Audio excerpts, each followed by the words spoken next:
Today we're playing another game of mechanics versus engineers. First clip. That's the part that I'm replacing. Not me, Got I'll 3 complain. bolts around the outside of it. I would love to just get this tube out of the way. Just get it and move it completely out of the way. That's So reasonable. that I can get access to it very easily. You see Okay. this connection right here? Yep. And this connection right here, which is the same tube, comes up, goes over to here, comes over and goes to here. Guess what? Guess what is the same thing about those 3 connections? They are one-time use. You can't get them apart.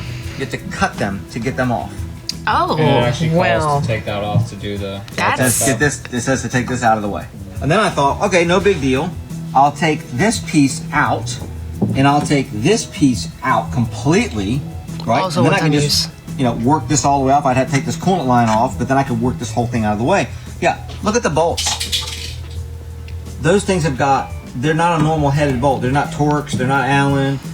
They look like they're one of those anti-tamper bolts that you put on one time, and then to get them back off again, you basically got to use a chisel. That's incredibly stupid. Sorry, engineers. Not sorry. As new vehicles come out and as manufacturers progress, it's not a secret that they just continuously make it harder and harder and harder for you to work on your own cars. Yeah, and I do think it's purposeful, obviously, because Yeah. it forces you to go to the dealer, right? And then you have to spend, oh no. We're gonna make money. Oh no. Oh, we didn't mean for that to happen. I hate you. I hate you, Chevy. And maybe this is just me, but I do feel like this is always the worst on like the off models. Like, it would be an Equinox that has this, right? It's not even like something special or cool or fun. Sorry, Equinox owners. But No, I'm not sorry. Equinox are whack as hell.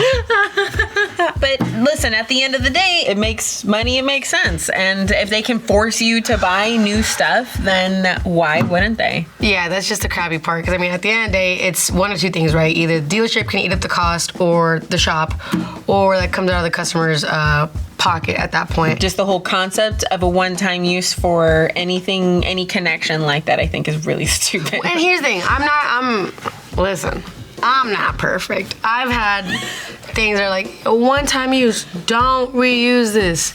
And guess what I've done? Reused it. Yeah. And it was fine, nothing happened. But On something like this is no option. well, you're taking an extra step to tamper-proof bolts. Just buy the main models at this point. Don't buy guys. an Equinox. Don't. That's gross. Some of the comments mention that it's maybe not an engineering thing and could be to EPA laws. So it says cars without PVC sensors must have tamper-proof connections. Listen, if it was a true and through EPA regulation, then wouldn't every car have that on? Well, oh no, it's only saying if it doesn't have if it doesn't sensors. have the sensors. Okay, and of course it's an Equinox, so maybe then. That's stupid in itself because if it's an Equinox, it's a newer model. Typically, they may not look the best, but they look like they're a little higher end than some of the Chevy models. Out of all the cars, this one's not gonna get sensors. No deal. No deal. No deal. And for that reason, this shark is out. Next clip.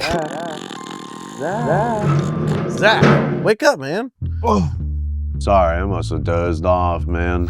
Sounds like you need to pick me up, my man. You should try one of the new flavors from 5 Hour Energy. They give you a caffeine boost and they taste great with 0 sugar. Fruity Rainbow tastes just like fruit candy. The Confetti Craze tastes like birthday cake. And then there's always the classic cotton candy. What's that one taste like? Cotton candy. Oh, which flavor? Fruity Rainbow. Whoa, Zach, you're looking good today, my man. What is it, new shoes, new haircut? It's awesome, whatever it is. Confetti Craze. Yo, Zach, I just want to tell you, you're a beautiful person and everyone loves you. But what about cotton candy? You know what, Justin? I'm gonna have that classic cotton candy flavor. Classic cotton candy flavor, sugar-free. It's pretty good. You look like you need a 5 Hour Energy, man. I'm having the best day of my life. Don't sleep on it. Try 5 Hour Energy today. Click the link below to learn more. Put your Audi Q5 TDI this is you. in the service position. This is you. That's what they call this when you rip the front end off. I know he hates his life right now. You remove this engine harness from the entire right side of the motor so you can get it up out of the way. Get your intake manifold off. And then you rip everything off the front here. What are we doing? So you can access 2 pieces of plastic that are leaking coolant. Oh. You got this guy right here. This little nipple breaks off in the EGR. Oh. And then this plastic cover on the back of this engine cover that pretty much everything that runs the engine is attached to. So they put 2 pieces of plastic in the hottest part of the engine. And this is incredibly common. 6 hours into a 30-hour job. Thank you, Audi. TDI, because they're diesels, they're typically, the warranty lasts a lot longer. Like and then I had cars from 2007 coming in. They were still under warranty. so you're getting warranty pay. Oh, yeah. That's and the warranty weak pay sucks. Yeah, I've come across this issue, not specifically on TDIs, but they have the same like plastic coolant, like little like nipple to the EGR. Yeah. I mean, it makes sense. The EGR is hot as hell. Like, why would you make that part plastic? It's hot as hell, but it's also on underneath a bunch of just heat, Other right? hot things. So over time, it's gonna get brittle. It's going to probably start cracking, and then you get a coolant leak within your valley, and then you're like, why am I leaking coolant? Why is it all here? And then what's really crazy is that on, maybe not on this model because it's TDI, but on many other models, it's typically in the valley of it. So you also have other sensors in your harness. So now the coolant's damaging the other sensors? Well, it can, right?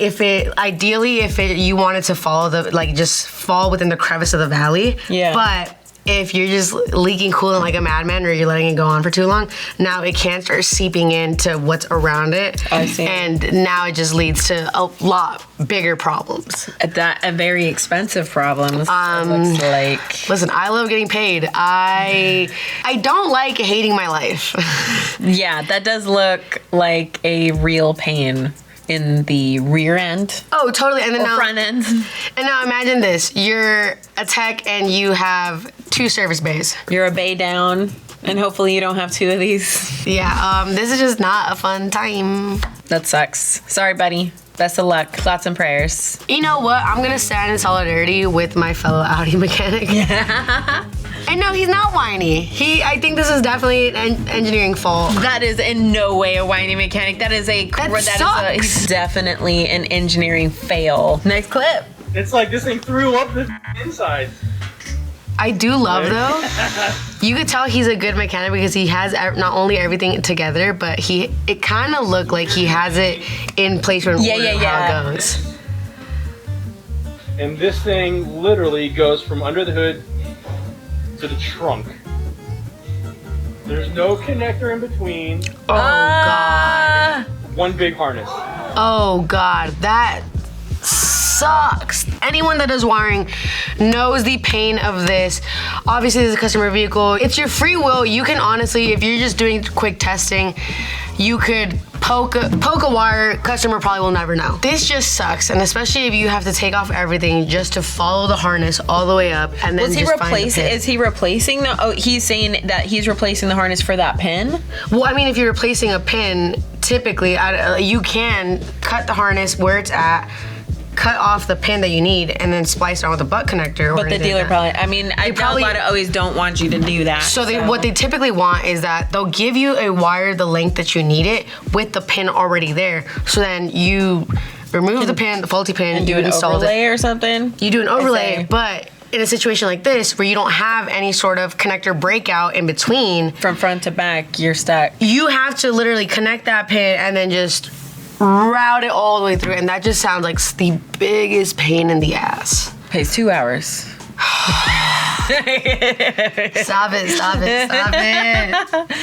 You know what? I would expect this from Audi or Porsche or something, but Honda's supposed to be easier to work on, more accessible. And even in an Audi, we had modules in different places to accommodate, or we had breakout connector sections. Yeah. Which was really easy to work with, ideally. The best situation or scenario. But this just sounds like a horrible time. I think our guy's not whiny. I think it's definitely an engineering fail. It's just common sense to put a brake somewhere in the middle, somewhere in the harness to break it apart for something like that. 100%. You hate your mechanics. If even the other manufacturers can do it and follow that standard, come on, Honda. Next clip. 22 Tundra cabin filter replacement. Oh, cabin filter. Oh, yeah. Oh, ew. Yeah. Why are you doing all that for a cabin filter? I'm a little familiar. Are you? Not personally, but I have been walking past when somebody was doing one of these, unfortunately. This is disgusting. I already don't like everything that needs to get removed. Yeah, this is crazy. At this point, no, we're not doing the cabin filter. You're gonna deal with the smell, and why would I want to do the cabin filter? No deal. Oh my god. I miss the good old days when you could just pull the glove box down and remove the cabin filter. Even like people complain about like the Nissan ones, but like I've done it for my mom's car. It's like you just crunch it up and you just shove it in That there. is so, I've always thought that was so funny about the Nissan ones, where it's like that's actually what you're supposed to do, is kind of like it turned into a little ball. But that's way better than this. The cluster? Why are you moving the center console? Where is it? It's in the mid. It's oh my god, it's in the middle. No, what? Not the A-pillar. Why? This genuinely is making me so angry and stressed. Okay, this is 100% like. How often are you supposed to do? At what interval are you supposed to get your cabin air filter replaced? I'm gonna tell you exactly what happened here. I'm gonna tell you exactly what happened. This engineer was dating a woman who cheated on him with a mechanic who works for Toyota, and he's like, I'm gonna get a job at Toyota, and I am going to design them everyone's life worst job in the history of. Oh my god. This is absolutely horrible. This is diabolical. Horrible. This is the type of work that you do when you have to replace, I don't know, your AC, like your evaporator. You got a leak. You have a blend door or something. Yeah, your little actuator isn't actuating. Dude, that's crazy. I hate that. I wonder what that job pays. Bullshit. There's no way it pays near what that just took. That's crazy. That's crazy. Sucks. And it is cabin air filter though, so it's not warranty pay. Nobody's getting these done. There's no way. Well, even if it's within your maintenance package, right? Which I guess that falls under, because you don't pay it, your dealership does. Yeah. So I guess that's under a warranty pay of some sorts. You're not, as a tech, you're not going to be happy with what you're getting paid. But also, typically, you get your cabin filter at what, every 20,000 mile intervals? Yeah, you're supposed to do that every 20,000 Girl, miles. excuse me? Excuse I don't even want. I own this car for, I don't know, 5 years. I'm not doing it once. That's not once. I'm just walking in my car every time and just spraying with Febreze. Yeah. That is engineering fail at its best. That's the worst one so far. I hated that. I feel like secondhand anxiety. I didn't like that at all. Like a haunted house, but Tundra cabin filter. Jump scare. And it's a Honda air cabin filter. Get into the next clip. Yeah, I've had enough of that. All of this.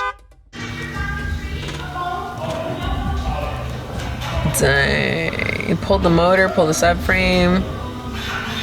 For this bad boy. Golly. That's crazy. Does that suck? Yes. But realistically, any sort of rear seal or rear main seal. It's out of warranty. One, it's out of warranty, yes. Two, I feel like across the board with all manufacturers, it sucks. Some are not so bad. Like, well, I know you just gotta remove the tunnel. I mean, the right, you just gotta, tunnel. I feel like Chevy did a good job on a lot of like the LS platform. You just remove the drive shaft, unbolt the trans, boom, boom, unbolt the old one, put the new one back, slap it all back together. That's pretty bad. That's pretty bad. To have to like pull everything, you gotta pull the motor to do the rear end seal. I agree that it is bad. Here's my controversial topic. This is my hot take, and so people are gonna fight about it in the comments. Be like, I hate her. She's not a real mechanic. There's literal Porsche techs that have to drop the whole engine for the simplest things, for a coolant line. But they get paid for it. when any sort of rear seal goes out, it's typically at like, you know, you're doing it past, I don't know, 160,000 miles. It's already a while has passed. It's typically, you're expecting it to be a harder or a more complex or more laborious job. For sure, yeah. So I don't know, I can't. Yeah, is it an engineering fail? I don't think it's an engineering fail. Is it a pain in the ass? Yeah, it can still suck, but at the end of the day, sometimes that's all you can do. Like sometimes maybe good, sometimes maybe shit. Yeah, it'd be like that sometimes. Some of the comments are saying that he didn't do this the correct way, that there's probably a better way to do it. Listen, I don't say what it was on. Did we say? I think where the positioning of where the rear seal is that you're placing in terms of like the positioning, if it's on the upper side of the engine. Yeah, so it's gonna be front wheel drive, right? Yes. So it's transverse already. So that the trans has to come out. On a lot of front wheel drive cars, the subframe has to come down. Yeah, that's so typical. Subframe comes down, trans got to come out. I don't know if he necessarily had to drop the engine, but maybe he did. I'm not gonna discount it. Like, listen, at the end of the day, it might have just like hey, it's not worth it. Let's just drop the motor. There's a lot of mechanics that have adapted to doing the same job, finding shortcuts, figuring it out. Right. But there's also mechanics that just follow the book. And if the book says, there's been many times where I've done that, where it's like, I know a shortcut, but the book says, drop the whole engine, you know? Yeah. Then I'm gonna do it by the book. If you're working for a private shop, you're doing something different all the time. So doing the same job over and over, you don't get that kind of luxury anyways. So anytime you do something for the first time, I kind of think of it as like cooking. If I'm gonna make a recipe for something, I'm not gonna mess with it until I've made it the first time by the book. True. And then after, I'm gonna go and be like, oh, you know what, need a little bit of this, a little bit of this. You don't know what you don't know. So if you haven't done a job before, you're gonna do it exactly as it's laid out. And then after, you could say, oh, maybe I didn't have to do this, or maybe I didn't have to do this. Or I can wiggle this out. When I was very, very green and I was like doing certain jobs, I used to try and ask my foreman, like, Vince, what's the shortcut? And he'd be like, are you kidding me? He's like, bud, you never even done this. You're doing it by the book. And every job that I did, he would make me have to do it by the book at least the first two times. And then he'd be like, all right, can you figure it out from there? Yes, I was good on him as a good like mentor. I feel like that's good practice to do that in real life. So next clip. Going to replace the oxygen sensor, and the connector goes inside the vehicle. Yeah. Yes. Oogie. Oh, cool. Yeah. I'm really not complaining, but I man, love is this this one. That's a really tool dark. from Yeah, it point. Okay. I really don't work on Mitsubishi, so maybe this is normal for them. I feel like that's not that. It's not that that bad. bad. Does it suck? Because many manufacturers, it's right there. We'll put a connector right above the little seal there. But yeah. you popped out a total of three. Yeah, trim pieces. three little tiny trim pieces, and that connector was kind of right there, easy to access. So Yeah, I'm just you're a little whiny. Get over it, buddy. Yeah, Not an engineering fail. Suck It's it a up, you fail. buttercup. If that was you in the video, go ahead and leave a really mean comment. They make me giggle. Next clip. Number 25 At 8:45. What? He's done 25 engines. Wow.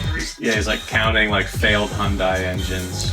Well, it's a Hyundai. But at that point, I'm kind of thinking like, listen, if you've done 25, you're good at this by now. It's a gravy train for him now. Exactly. This is a gravy train for him. I can't even feel sympathy because this was probably making money. He chose to stay until 8:45. No, listen, he's getting the job done so he can make that money. He can get his bag. This is a huge flex, bro. If I heard that you got 25 gravy trains, I'd be pissed. All on 2023. Okay, so don't buy a 2023 Hyundai. Any of The them. comments say they mentioned Hyundai and Kia. Yeah, Hyundai and Kia share the same engine platform, I believe, for a few of their models.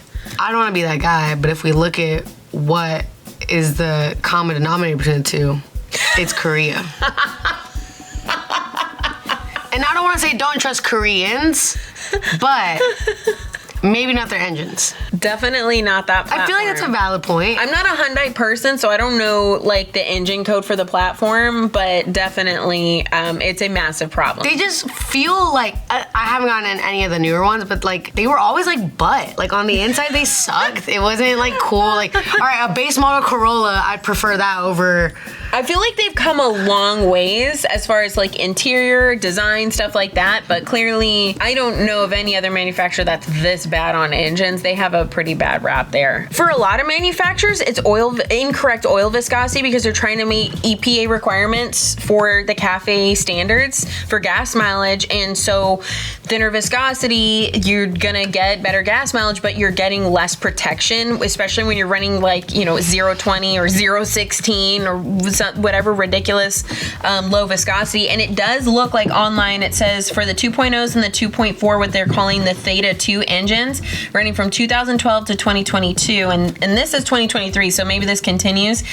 It says that the common problem is severe oil consumption, but also connecting rod bearing failures and engine seizing, issues stemming from manufacturing debris clogging the oil passages. Now, you clog oil passages, of course, you're going to get lubrication problems all over. So engine seizing, bearing failure, things like that. So that's more of a manufacturing fault. So whatever, they're not being clean enough during the manufacturing process. Every manufacturer has something. Like I remember when I used to work for Honda, we had a series of Civics where like they had the porous blocks, and so we were warranting blocks because they would seep coolant out of the block. So I mean, it just depends. A lot of times, to that point, it's just, I feel like it just goes back to cutting corners. Yes, was technology not advanced?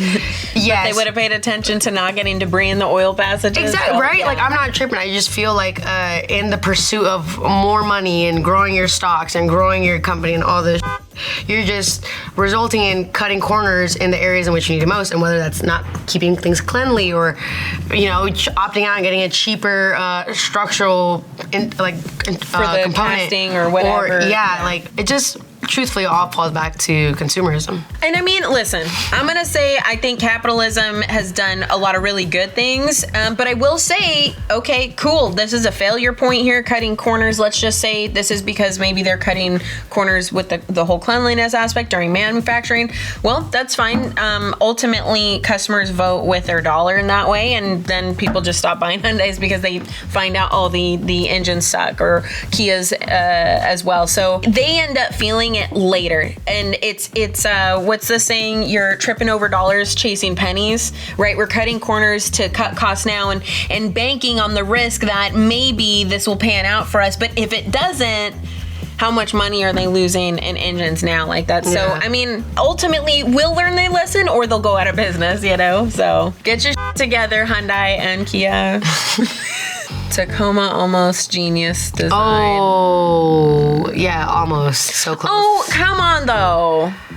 That's not a big deal. That's not a big deal. You take a piece of cardboard and you put it in front of the oil even pan, to that, I don't think it's like it would really suck if the oil just spilled directly on it and then just which I've seen, like I've worked on cars where that's the case. You just use a piece of fucking cardboard and you put that there, and the oil now goes down here. Now they make little like the tools. Like a little silicone baking mat, but it's for this. Yes. Yeah, I know exactly what you're talking about. I used to think that's stupid. I don't want to pay for one. And now I'm like, it's worth it.